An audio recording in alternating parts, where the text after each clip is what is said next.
Hello, welcome back. This is a new Maya animation tutorial about complex mechanical animations, and let's get right to it. So in front of me is a gear system with a rack in the end. So what is this? These are called spur gears, okay? And this is called a rack, and this gear and the rack itself is called a rack and pinion system. Let's see what is rack and pinion. Basically, when this thing rotates, this thing moves linearly. And in Turkish, this is called kremayer, and pinion is just pinion. And basically, we're going to animate these using very simple expressions. So, how do we design a gear? For instance, how do we create these things? Because yeah, you can model them from scratch, but do we really need to do that? No. Since 2018 version of Maya has this ability to create gears under polygon primitives. So you go to create menu, polygon primitives, and select gear, and it will create a gear in the origin. Okay, let's come here. And we need to change a couple of things to create a nice looking spur gear. So this is called a spur gear. Basically, it's this, the most basic form of a gear. The kind of gear that we all know. There are also different types of gears, like helical gears that you would find in an automobile transmission. And you can create them as well, but they're slightly harder to animate or, create good looking animations out of. So we're going to keep it simple and we're going to create a spur gear. So, but how do we decide on these values? Like, what are these things? And how do we know that this system is going to work? How do we know that these gears are going to mesh? It is when you connect the teeth of the gear, by the way, that's called meshing. Okay, gears mesh, that is the terminology. And for that, we're going to refer to free gear generators online, and I'm going to share the links. As you can see here, you can create a number of stuff. Like if I do this and update, it will create this gear system with 12 teeth and 16 teeth. And as you can see, if the n is 0 for the first gear, it is going to create a rack instead of another circular gear. Okay, and better yet, we have this one, and this one is the best one. And if you want to download the AutoCAD files and stuff like that, it is going to ask for money, but we don't need the AutoCAD files. We don't need to export stuff from here and put it inside Maya. We can just create everything inside Maya. So let's remove this and remove this. And basically, right here, I have created a gear with 12 teeth and 16 teeth. And a 12 teeth gear is just driving the other one. This is the first gear in chain. This is rotating, and the other one is rotating. And the good thing is, we can just animate this on the fly and see how they react with each other. Okay? So this is basically a visual reference of what you're trying to accomplish, because as you can see, the values here are mechanical engineering related stuff like diametral pitch and pitch diameter and stuff like that. But when you go to Maya, since Maya is interested in the visual aspects of everything you're modeling, you cannot find anything that is related to diametral pitch or whatever. Instead, you get this, sides. Sides is basically the number of teeth, and radius is just radius. So let's give it a good radius to see what's what. And as you can see, it looks like a plate now, but if I increase the, for example, gear offset to something like 6, now the gear teeth will start sticking out. And you can increase the size as well, but as you can clearly see, when they start to increase in number, the gear stops looking like a gear. It starts looking weird. Okay, so this is not plausible. This gear will not mesh with other gears simply because of these values. So that's why we use the gear generators, because if you come here and change, for example, the number of teeth to something bigger, let's say 30, The radius will also increase to keep this pitch diameter and diametral pitch intact. Okay, so when we create these types of things, we need to figure out what their basic radius are in order to model them somewhat accurately in Maya. And the most important thing is I'm still using mostly integers, right? And also the grid. Like everything is on the grid. It is no surprise that this thing's center is on the grid and this thing's center is on the grid and this is also on the grid. Okay? So let's go back here. Let's play around with our polygear, like give it 16 teeth and also give it some height as well. Now, as you can see, there are many divisions here, and I already mentioned that you can create also helical gears in this thing. So if you give it a good twist, and maybe even more so, you can now create helical gears. Okay, and you can even give it a taper, like let's go with something like 1.2. So you can create gears with tapers to, and why do you need that? For example, so that you can create gears that connect to each other from 90-degree angles. Like, let me find a 90-degree gear connection, something like this. So this is a spur gear and a bevel gear. I mean, these are both bevel gears, technically speaking. So you can create these types of 90-degree connections. You can do this kind of stuff but by just using the gear generator, which is already available in Maya. Okay, but we don't want to do that. We don't want to give it a twist, and we don't want to give it a taper.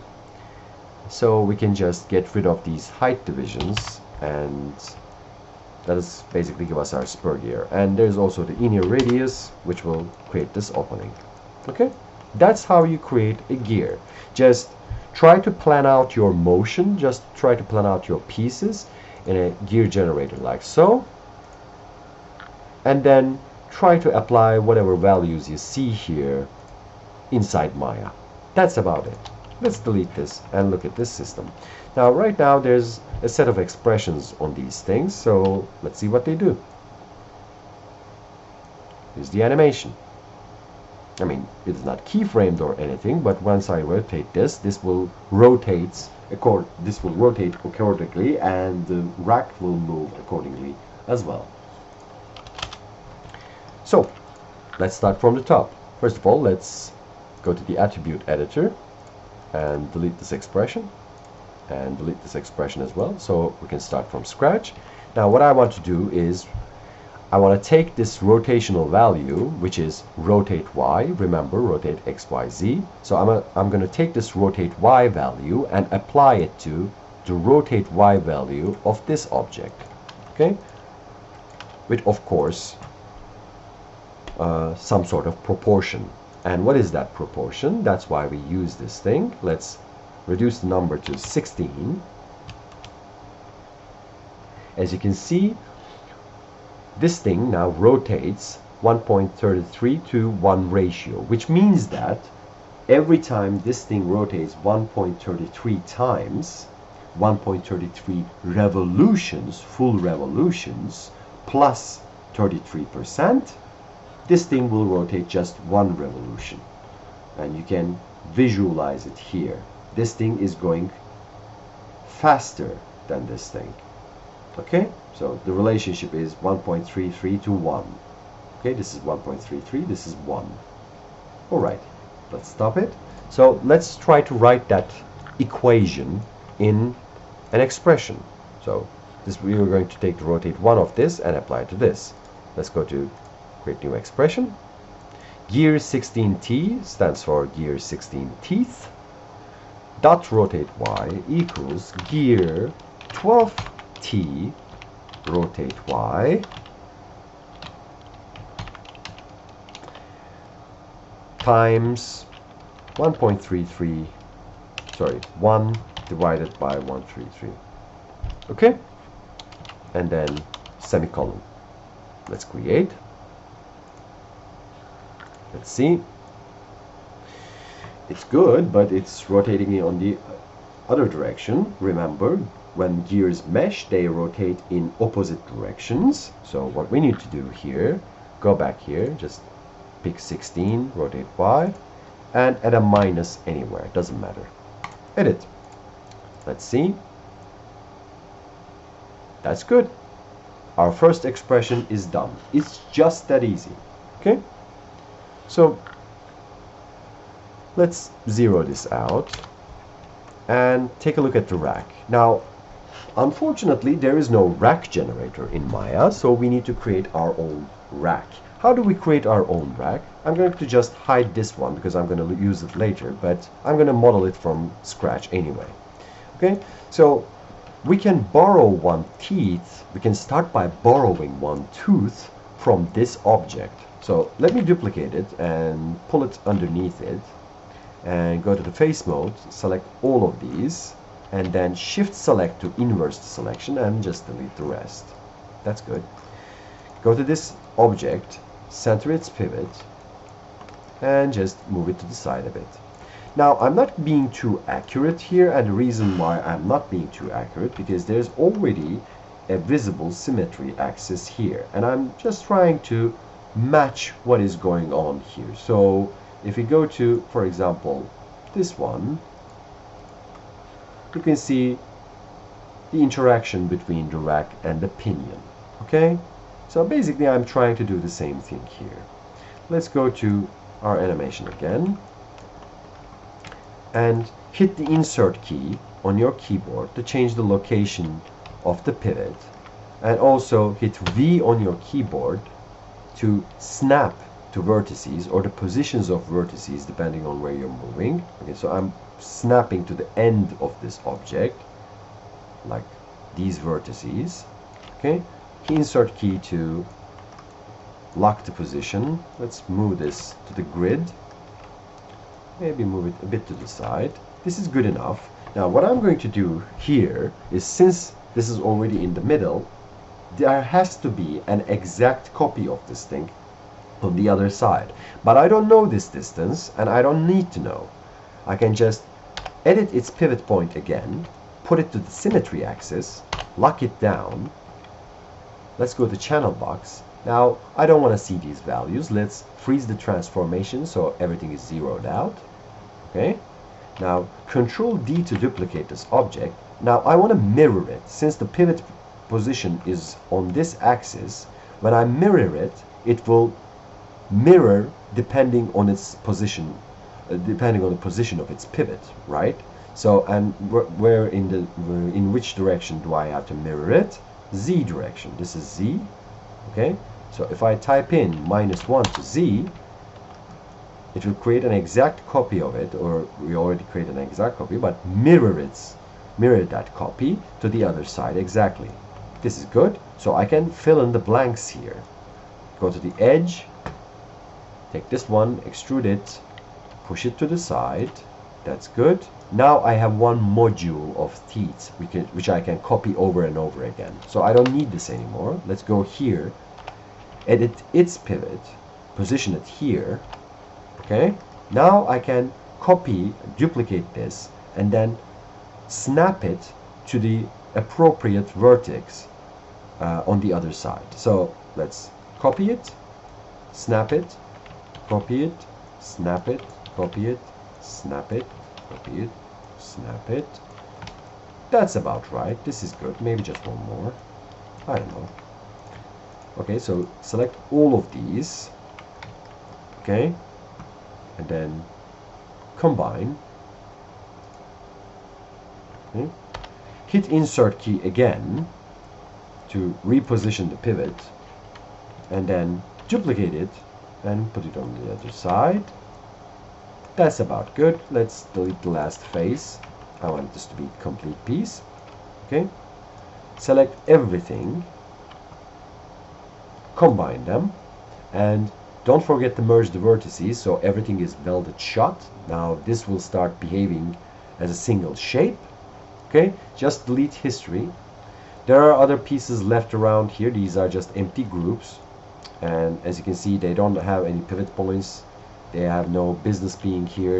You don't need them, just delete them.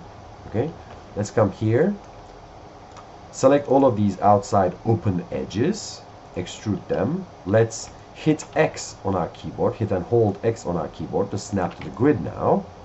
As you can see, we are on the grid line. Select top edges this time and extrude again. Down here, that's nice, good. And then finally, merge vertices. Now this is a closed object, delete the history. Let's look at our center. Maybe the center should be here somewhere, I don't know. Put it here, put it there, right in the middle, that's good. There's your rack. Okay, so that's very easy. I'm not going to use this rack, I already have mine, and I know the values about it. And what values are we talking about? Now we have to convert this rotational movement into a linear movement using an expression. So what is going to go on here? Like, how is this thing going to work? Basically, here's the idea. Once this tooth comes to the position of this one, this tooth will go to the position of this one, right? One tooth per one tooth. That's a 1-to-1 ratio. But I don't know this angle yet, and I don't know this distance yet. So I have to measure them. Now the angle is easy. Since this thing is 360 degrees and it has 16 teeth, I can just go into my calculator and divide 360 with 16, which will give me 22.5 degrees. That's good. One teeth's rotation equals 22.5 degrees. And what is this translation then? And in order to check that, it's very easy. Just duplicate this rack and change its pivot position again to a vertex that replicates in all of the modules. I mean, it could be this one, this one, this one, doesn't matter, because it has a matching vertex on all of these teeth, right? So let's lock down that pivot position. So when I push it to the side and read this value, I can see exactly the teeth pitch. Okay, so the pitch is 8.509 centimeters. So the idea is every time this thing rotates 22.5 degrees, this thing will move 8.509 centimeters. Okay, let's keep those numbers in mind. We already have an expression here. Now we have to write an expression for this. And which translation value we're going to write an expression for? Translate Z, apparently.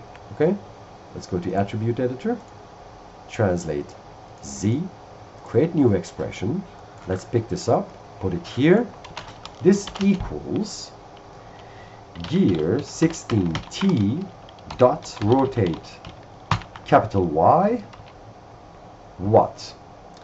Well, basically it's something like this, times, I believe it was times, let's see, 8.509 divided by 22.5 semicolon. Create. Let's check from the top of the system. Okay, it is moving in opposite direction again, which means that I need to go here, edit the expression, and just once again put a minus here. Let's see. And that's it. This is the idea. See how easy that is? Basically, you plan ahead using these free gear generators. Just check out these gear generators if you want to use gears in your door system, and you can just play around with the values, create a system. I mean, you can just add new gear, okay, parent it to this one and make it an axle connection, like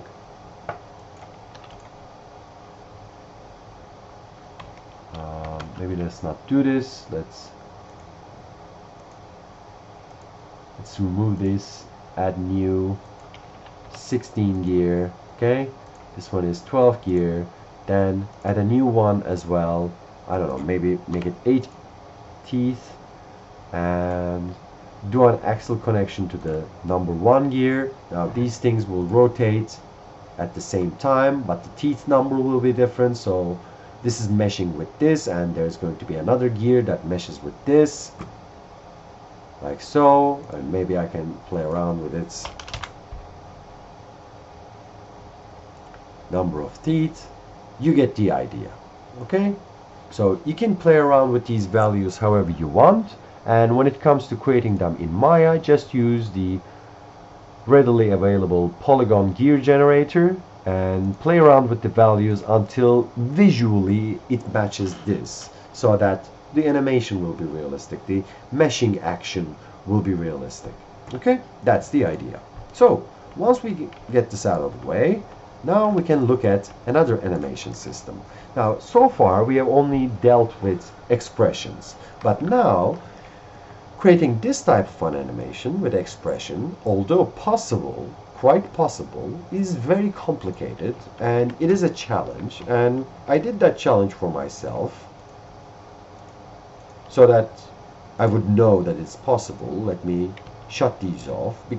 Before shutting these off, just let me show you what's going on in the background. As you can see, I have a gear here with a fork sticking out, and as a part of that gear, I also have a locator object here parented to it, and in here I have a hydraulic piston, and that hydraulic piston has a shaft, a barrel, and then a rod inside of it parented, and they are chained together here with a point constraint and aim constraint. We're going to go back to those. Let's hide these and call these back.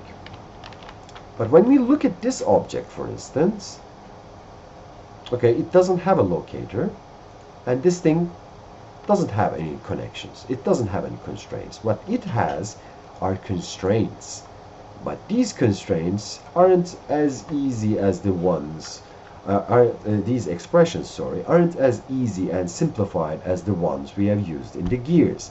What is going on in the background is a complex triangular calculation based on trigonometrical functions, like the cosine expressions and arcsine expressions and things like that, which is doable, but it takes a lot of calculation, a lot of fiddling around, and it is wholly unnecessary because Maya can handle all of these things readily available from its animation menu. So let's take a look at that. Let's hide these and call these back. So let me delete everything that is not a model and start from scratch. So what is going to go on here? As you can see, I have a piston shaft and a piston rod. Piston rod is located inside the piston shaft, and check out the origins of these objects. Like this thing has its pivot in here, which is a connection, an apparent connection. And once again, just a reminder, these things are on the grid, right? And the piston shaft has also its connection here. So why is that important? When you go to the hydraulic piston, its moving pieces, like the fixed position here and the piston here, has its pivot points at the end. These are connecting to some system from these locations. So it is only meaningful, it is common sense, that these pivot positions will be located in the appropriate positions as well. But when we look at this object, now this thing doesn't have a second piece. Its only pivot position is here because it has to rotate from here, but it also needs to have a connection here so that we can attach to it somehow. We can constrain to it somehow. So we need to create another object, right? And what is the best object for doing this? A locator, obviously. Okay, so create a locator. And this is not just going to be any locator. Position it here first. Make sure it is in the center. It's good. Everything's all right. Okay. This locator will be a goal. I mean, I'm going to name it a goal, but it's going to stay as a locator, obviously. And what I'm going to call it is a piston goal. Why is it a goal? Because it is going to be the goal of this object and this object to somehow follow that locator. That's what they're trying to do. They're trying to reach that goal. Okay? And the other important thing is obviously put that piston goal inside the gear. Now, whenever this gear thing moves, the piston goal locator is along for the ride. That's the idea. Okay, so what do I need to do here? First of all, I need to switch to the animation. Now, usually yours will be in the modeling section probably. So I need to change the top menu, just change it to animation, and under here, the constraint menu, you will see that there are lots of constraint options, like parent, point, orient, scale, aim, pole vector, whatever. We're not going to be dealing with all of them, and you can explore what they do in your own time, watching other tutorials and reading Maya's documentation, but what we're going to use today is the point and aim. Let's start with aim. First of all, let's hide this object. We don't need it now. And look at the barrel or the piston shaft. Okay? What this thing needs to do is stay fixed here. It's not going to move around, obviously, but it has to rotate, especially along this axis, right? So what it's going to do is aim towards this goal. We want these things to follow the direction of this goal locator object here and rotate from this axis. Alright, let's set it up. How do we do it? In order to constrain one object to the other, you will have to first select the goal object. Okay? You first select the object you are constraining to. In this case, piston goal first from the outliner menu, then piston shaft by control clicking it. Okay? Now both of them are selected, but the piston goal was selected first. If you reverse the order, you will constrain the piston goal to the piston shaft. Okay? We don't want that. So, goal first, object second. Constrain, aim. But we're not going to hit aim, we're going to go into the menu. Okay? Now I know for a fact that since the last time I set this up, these are the values that I set up. But yours will be different, so let's edit reset settings to see what's what. So basically we're not going to be dealing with the offsets or anything like that. What we are dealing with is the aim vector and the up vector. The up vector is going to be 1. What is the up vector? It's basically asking us which direction is facing up. Okay, so the up vector is, like with literally everything else in Maya, in our case, is just y up. This is the y-axis, right? And this is the 1 value. This is -1.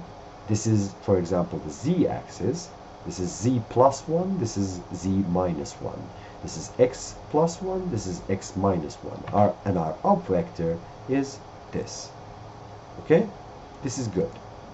But the aim vector, we need to play around with the aim vector. Right now, it is the x1, which is this. But we want to aim this thing from its z-axis. We want this line to follow the locator, right? So what is this? This is z1. So the aim vector will be z1, and this will be 0. We only want to play around with this. You can constrain all axes, doesn't matter. Let's add. Now nothing has changed. Why nothing has changed? Because it was already looking at this thing. But when I move this now, it is going to follow the position of that object. Okay? That's the idea. That's one thing down. Let's call back the piston rod. Let's Shift H to show it. And then, remember, since this thing was already parented to the piston shaft, is also going to follow it. Okay? But not only does it need to follow it, it also needs to be on top of it, because we are trying to imply a direct connection here, right? This thing has to be connected, or has to look connected to this point. In order to achieve that, we need to use another constraint, which is the point constraint. We're going to do the same thing again. Select piston goal first, piston rod second, and then go to constraint, point, menu. Okay. Do we need an offset? No. Can we constrain all axes? We don't have to, since this thing will be moving just on the Y and Z plane. Okay, so this is a Y and Z plane. Basically, we only need to constrain the Y and Z. So it needs to both, for example, move in this direction and this direction, but it doesn't move in this direction, like it doesn't move in X direction, right? But anyway, this is good enough. Let's add. Okay, both our connections are made. Let's check it again. There you go. Very simple.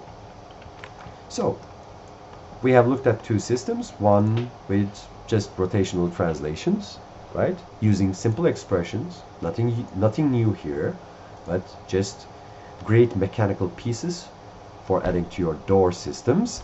And then we also looked at goals and constraints. The good idea is you can mix and match those systems in the same animation. So you cannot animate, unfortunately, or maybe very meaningfully, you cannot animate any value with more than one system. For example, once something is set up with an expression, you cannot keyframe it. Or once something is set up with an expression, you cannot put a constraint on it.